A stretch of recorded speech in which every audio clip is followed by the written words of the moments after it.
வணக்கம். நான் உங்கள் அழகன். சமீப காலமாக கல்லீரல் பாதிப்புகள் வந்து அதிகமாக பிரச்சனைகள் வந்து அதிகமாக நடந்துக்கிட்டு இருக்கு. சமீபத்தியில் ரூபசங்கருடைய மரணம், உணவு பழக்க வழக்கங்கள்லாம் நிறைய மாற்றத்தை ஏற்படுத்தியிருக்கிறோம். நான் வந்து டைம் கிடைக்கும் போது தான் சாப்பிடுவேன், டைம் கிடைச்சாதான் சாப்பிடுவேன் அப்படின்னு சொல்கிறதே நல்ல பழக்கம் கிடையாது. சாப்பிட்டா தான் டைமே கிடைக்கும் இந்த உலகத்தில் வாழ்கிறதுக்கு. அதுதான் உண்மையான விஷயம். ஏன் அப்படின்னாக்கா, அந்த காலத்தில் வந்து உணவு பழக்க வழக்கங்களில் ரொம்ப முக்கியத்துவம் கொடுத்துருக்காங்க.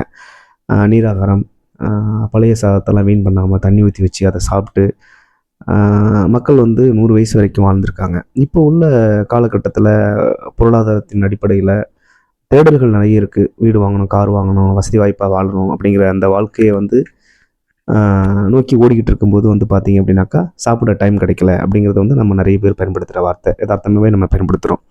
இரவு நேரங்களில் உணவு பழக்க வழக்கங்கள் வந்து பார்த்திங்கன்னா, இரவு நேரங்களில் இரவு உணவின் போது வந்து பார்த்திங்க அப்படின்னாக்கா, பச்சை காய்கறிகள் வந்து முற்றிலுமாக தவிர்க்கப்பட வேண்டும். ஏன்னா அப்படின்னாக்கா, பச்சை நிற காய்கறிகள் அது வந்து நம்ம முற்றிலுமாக தவிர்க்கப்படணும். ஏன்னா அதனோட ஜீரண சக்தி வந்து பார்த்திங்கன்னா அதிகமாக எடுத்து பகல் நேரங்களில் அதை உட்கொள்ளும் போது அந்த எளிதாக நமக்கு வந்து டைஜஷன் ஆகிடும். அதுதான் அந்த காலத்தில் நம்மளுடைய உணவு பழக்கவழக்கங்கள் வந்து பார்த்திங்க அப்படின்னாக்கா, ஊறுகாய் வந்து அதிகமாக எடுத்துகிட்டு இருப்பாங்க. இந்த ஊறுகாய் சாப்பிடும்போது வந்து பார்த்திங்கன்னா, உமிழ்நீர் ஊறுகாய் பார்க்கும்போதே வந்து பார்த்திங்கன்னா, உமிழ்நீர் ஆட்டோமேட்டிக்காக நமக்கு வந்து அதிகமாக சுரக்க ஆரம்பிக்கும். அப்படி சுரக்கும்போது வந்து பார்த்திங்க அப்படின்னாக்கா, உமிழ்நீர் ஒரு உணவு வந்து உள்ளே போகும்போது உமிழ்நீரும் அதில் பாதி அளவு நம்ம உள்ளே போனால் தான் அதில் செரிமானம் ஆகிறதுக்கு ஈஸியாக வந்து உங்களுக்கு செரிமானம் ஆகிடும். அதனால தான் அந்த ஊறுகாயை வந்து பார்த்த உடனே நம்ம எல்லா வீடுகள்லையும் வந்து ஊறுகாய் வச்சுருப்பாங்க. அதை பார்த்தோன்னே நமக்கு தூண்டும், ஒரு மாதிரி உமிழ்நீர் சுரக்கும், பசியை தூண்டும். அதுதான் நம்மளுடைய மூதாதையருடைய பழக்க வழக்கங்கள். எதனால் இதை நான் பதிவு பண்ணுறேன் அப்படின்னா, உணவு வந்து ரொம்ப அத்தியாவசியம். ஒரு மனிதனோட கல்லீரல் பாதிப்புகள், உடல் பாதிப்புகள், உடல் உறுப்புகள் எல்லாமே பாதிப்புகள் ஏற்படுது. நம்ம வந்து பார்த்திங்க அப்படின்னா, சரியான தூக்கமின்மையினாலும் நம்மளுடைய இந்த உடல் உறுப்புகள்லாம் பாதிப்புகள் ஏற்படுத்தும். நாம் இரவு நேரங்களில் முழிச்சிருக்கணும் அப்படின்னு வச்சுக்கோங்க. பகலில் நம்ம எல்லாமே முழிச்சிருக்கணும், நம்ம எல்லா வேலையும் செய்கிறோம். இரவு நேரங்களில் நம்ம உறங்கும் போது தான் நம்மளோட ஆர்கன்ஸ் எல்லாமே வேலை செய்ய ஆரம்பிக்கும். அதுக்கும் ஒரு டைம் இருக்குது. கணையம், கல்லீரல், இந்த மாதிரி எல்லா உறுப்புகளும் உள்ள இருக்கிற ஆர்கன்ஸ் எல்லாமே வந்து பார்த்திங்க அப்படின்னா இரவு நேரங்களில் தான் அதோட பணி செய்ய முடியும்.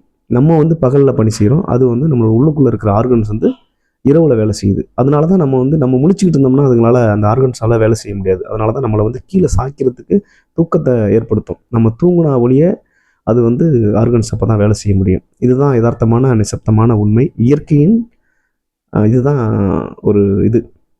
அப்படி இருக்கும்போது நம்ம அதெல்லாமே கட்டுப்படுத்துகிறோம். இயற்கைக்கு எதிராக நம்ம செயல்படும் போது தான் நம்மளுடைய உடல் உறுப்புகள்லாம் வந்து வீணாகுது. இதை வந்து இந்த உணவு பழக்க வழக்கங்கள் வந்து நாம் ஏன் இதை நம்ம சொல்கிறோம் அப்படின்னா, இப்போ வந்து வேலை தேடல் அப்படிங்கிறதுனால உணவு பழக்க வழக்கத்தை நம்ம கண்ட்ரோல் பண்ணிடுறோம். சரி, இந்த நேரத்தில் நான் இதை சாப்பிட மாட்டேன், அதை சாப்பிட மாட்டேன், இதை சாப்பிட மாட்டேன் அப்படின்னு சொல்லிட்டு காலையில் வந்து நம்மளோட உணவு பழக்கங்கள் வந்து பார்த்திங்க அப்படின்னாக்கா பிரமிடு தான். ஒரு பிரமிடு மாதிரியான வாழ்க்கை தான். காலையில் நிறைய சாப்பிடணும், மதியம் குறைவாக எடுத்துக்கணும். அதை விட இரவு நேரத்தில் வந்து பார்த்திங்கன்னா அதை விட குறைவாக சாப்பிடணும். இதுதான் பிரமிடு வடிவத்தில் நம்மளுடைய உணவு பழக்க வழக்கங்கள் இருக்குது. இதனால் வந்து நம்மளோட உடல் உபாதைகள், ஆல்கஹால் ஒரு பக்கம், சரியான ஆல்கஹால் எடுத்துக்கிட்டு அது வந்து இப்போது மேலை நாடுகள்லாம் ஆல்கஹால் அருந்துருவாங்க. அவங்களுக்கெல்லாம் வந்து எந்த பாதிப்புகள் வர்றதில்லை. என்ன அப்படின்னாக்கா, அவங்க வந்து ரம் அப்படிங்கிற ஒரு மதுபானத்தை பயன்படுத்துகிறாங்க. ரம் என்பது வந்து பார்த்தீங்கன்னா ரெகுலர் யூஸ் மெடிசன்.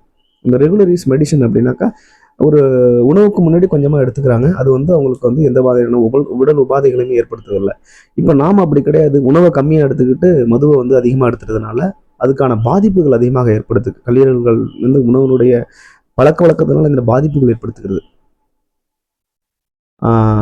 நீங்களும் வந்து ஆல்கஹாலை தவிர்த்து வாழ்க்கையில் நல்ல மனிதனாக வாழணும் அப்படின்னு ஆசைப்பட்டீங்க. உங்கள் குடும்பம் சூழ்நிலைகள் வரும்போது நாம் குடும்பத்து மேலே அன்பு பாசம் வச்சு வாழணும்னு ஆசைப்படும் போது நம்மளோட உடல் உறுப்புகள் ஒத்துழைப்பதில்லை.